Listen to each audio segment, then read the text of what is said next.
ওকে, তাহলে আমরা ফটোশপ খুলি। ফটোশপ খুলে ফটোশপে মার্কআপটা আগে করে ফেলি।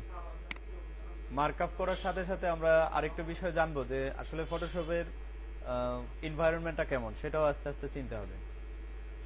এটা যদিও আমাদের কাজ না, আমরা পরবর্তী সময় দেখবো যে একটা রেডি টেমপ্লেটে কিভাবে HTML ইমপ্লিমেন্ট করতে হয়। তা তারপরেও খুঁটিনাটি অনেক সময় দেখা গেল এডিট করতে গিয়েও কিছু এনভায়রনমেন্টের সাথে পরিচয় হতে হয়, সেই বিষয়টাই করব। তো তখন আমরা করেছিলাম, এটা একটা নাম দিই আমরা, কি নাম দিতে পারি? এডু হাব লিখি, এডু হাব, এটাই আমাদের প্রজেক্ট নেম। ঠিক আছে, এডু হাব। তো এখানে আমি এটার উইডথ দিয়ে দিই। বলেছিলাম যে ওয়েবের উইডথ কত থাকে, 1200 পিক্সেল। আর এখানে একটা হতে পারে, আমি 600 করে দিলাম। ওকে করছি। আচ্ছা, আরেকটু এডিট করি। এখানে দেখেন নিচে কন্টেন্টস এর মধ্যে এখানে 3টা অপশন আছে, হোয়াইট, ব্যাকগ্রাউন্ড কালার এবং transparent. White, background colour, transparent, এই 3টা দিয়ে কি বোঝায়? হোয়াইট মানে তো বুঝেন যে এখানে কালারটা হোয়াইট আসবে, দেখেন হোয়াইট আসছে। আর ব্যাকগ্রাউন্ড কালার মানে এখানে 2টা কালার আছে।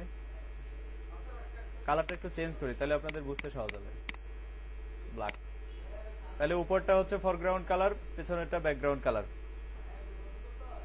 ফাইল, নিউ, ব্যাকগ্রাউন্ড কালার মানে কি হবে? ব্ল্যাকটা আসবে। নিউ। আর ট্রান্সপারেন্ট মানে হলো কোনো কালার নাই, there is no colour. Transparent মানে হচ্ছে ওয়াটার কালার, পানির কোনো রং আছে, এটা ধরেন পানির কালার। তো আমাদের যেটা খুশি আমরা সেটা নেব। আমার মনে হয় হোয়াইট থাকতে পারে। সবকিছু ঠিক রেখে ওকে করছি। এটুক তো আমাদের বুঝে আসছে না? ওকে, এবার আমি এখান থেকে শেপ নেই আগের মতো।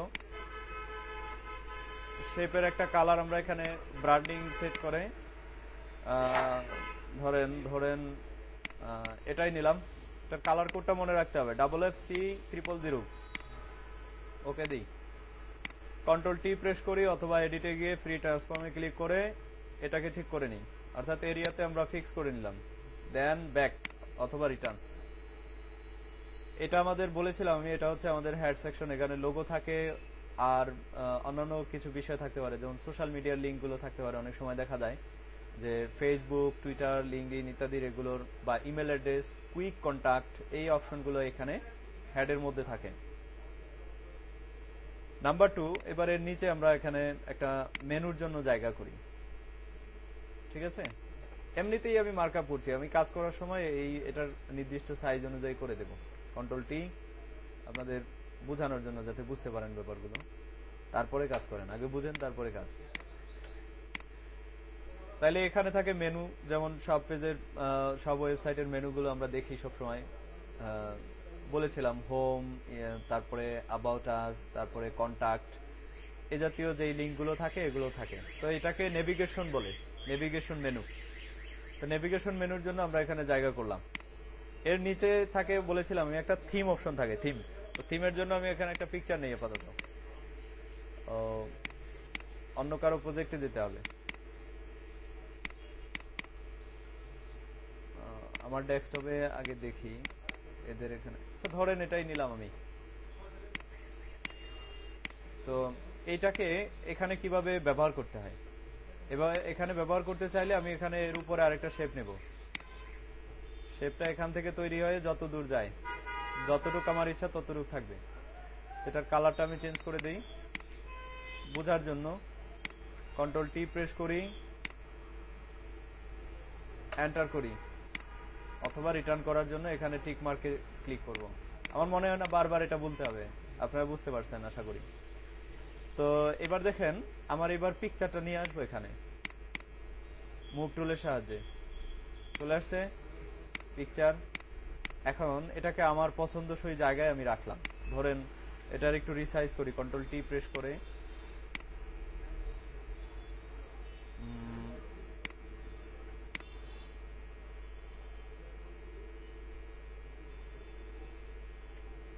আচ্ছা, আরেকটা ব্যাপার বলে নেই। যেমন ধরেন এখানে আমাদের 600 পিক্সেল জায়গা শেষ হয়ে গেছে, ব্যবহার করে ফেলেছি।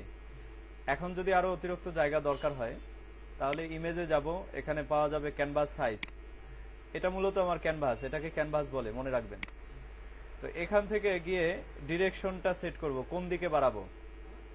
এখানে ইঞ্চির জায়গায় আমি পিক্সেল করে দেই, তাহলে আমাদের যেটা দিয়েছিলাম আগে সেটা বোঝা যাবে। এখানে আমার হাইটটা বাড়াবো, তাই না?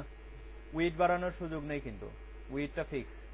আমার হাইটটা বাড়াবো, উচ্চতা যতদূর সম্ভব বা যতদূর প্রয়োজন হয়।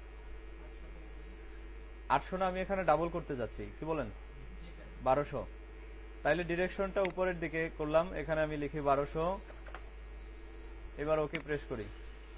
দেখেন ডিরেকশন উপর দিকে করার কারণে এটা নিচের দিকে বাড়ছে, অর্থাৎ উপর দিকে ঠিক থাকবে, নিচের দিকে ইনক্রিজ হবে। এখন দেখেন আমার নিচের এই যে এই অতিরিক্ত আরো 600 পিক্সেল জায়গা, এখান থেকে আমি ক্যানভাস সাইজের মাধ্যমে বাড়ালাম। এটা খুবই ইম্পর্টেন্ট, আপনাদের যখনই দরকার হবে বাড়ানোর তখনই এইভাবে বাড়াবেন। এবার আসি আমার এই যে এই পিকচারটা, এটাকে আমি কিভাবে রাখবো। আমার শেপটাকে আরেকটু বড় করি, এই পর্যন্ত রাখি। আমার পিকচারটা এখানে আমি চাচ্ছি এতটুক থাকবে, বুঝে আসছে?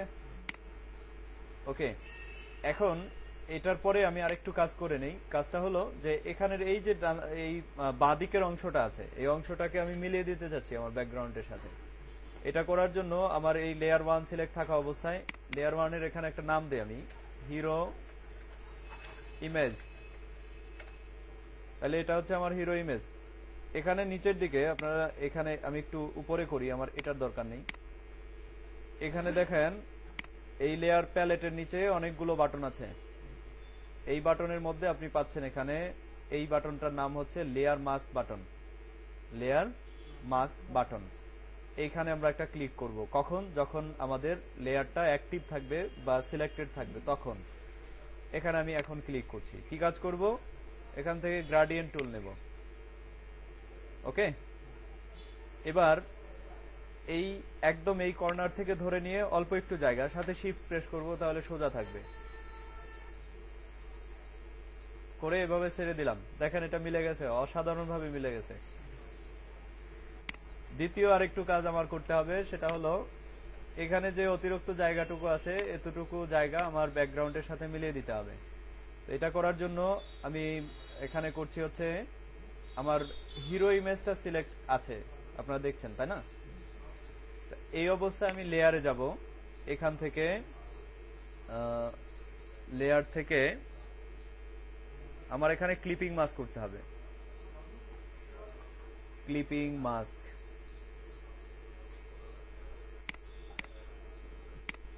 ওকে, লেয়ার,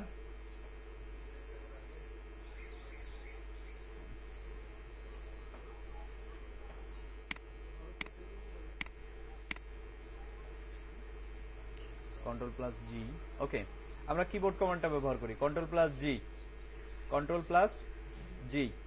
আন্ডু করি তো দেখি, এখানে দেখেন আর একটু বোঝার জন্য আমি এটার সাইজটাকে একটু নিচের দিকে বাড়ালাম।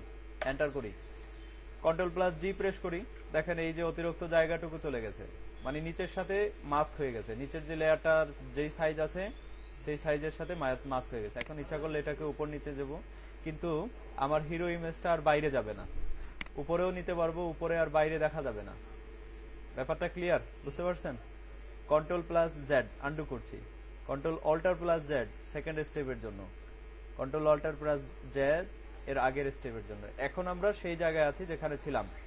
এবার কন্ট্রোল প্লাস জি প্রেস করি, এই অংশটুকু এইটুকু দেখা যাচ্ছে, এইটুকুকে ফিক্স করার জন্য কন্ট্রোল প্লাস জি। এখন দেখেন সোজা হয়ে গেছে, একটু সরিয়েও দিতে পারি। ওকে, তো এটা হলো, এটাকে থিম বলে, অথবা হিরো ইমেজ, অথবা আমরা স্লাইডার ব্যবহার করতে পারি। অ্যানিমেশনের গুলো আমরা ওই যে কোয়ারি লাইব্রেরি আছে সেগুলোর মাধ্যমে এখানে অ্যানিমেশন দেব। তবে ফটোশপে তো আর অ্যানিমেশন দেওয়া যায় না, তবে বুঝাইতে হবে যে এটা একটা স্লাইডার।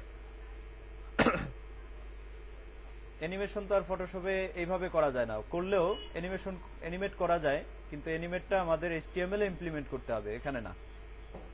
আশা করি বুঝতে পারছেন।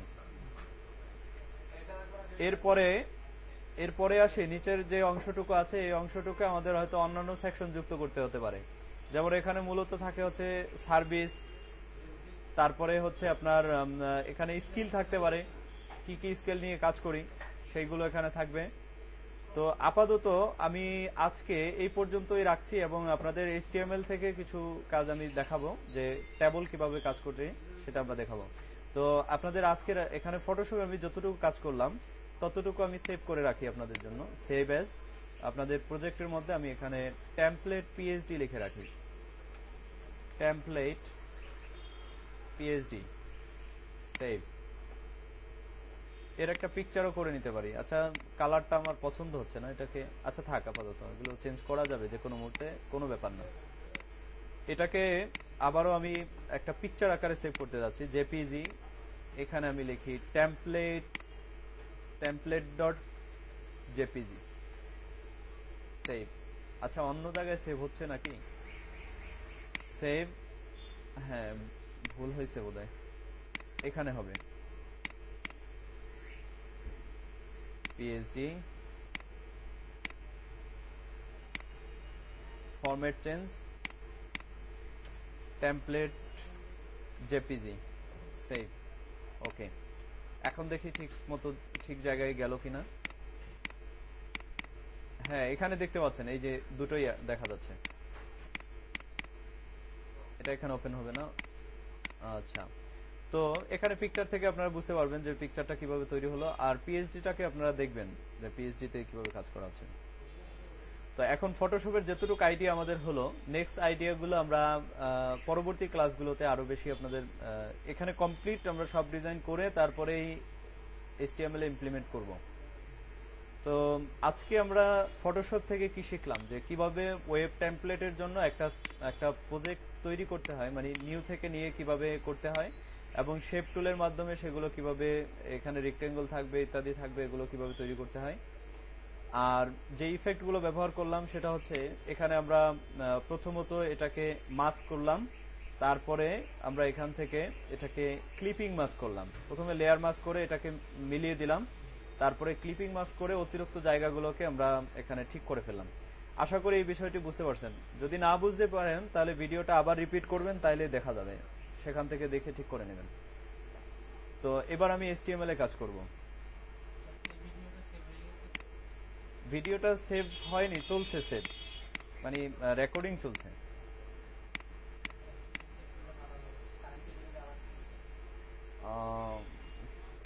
ওকে।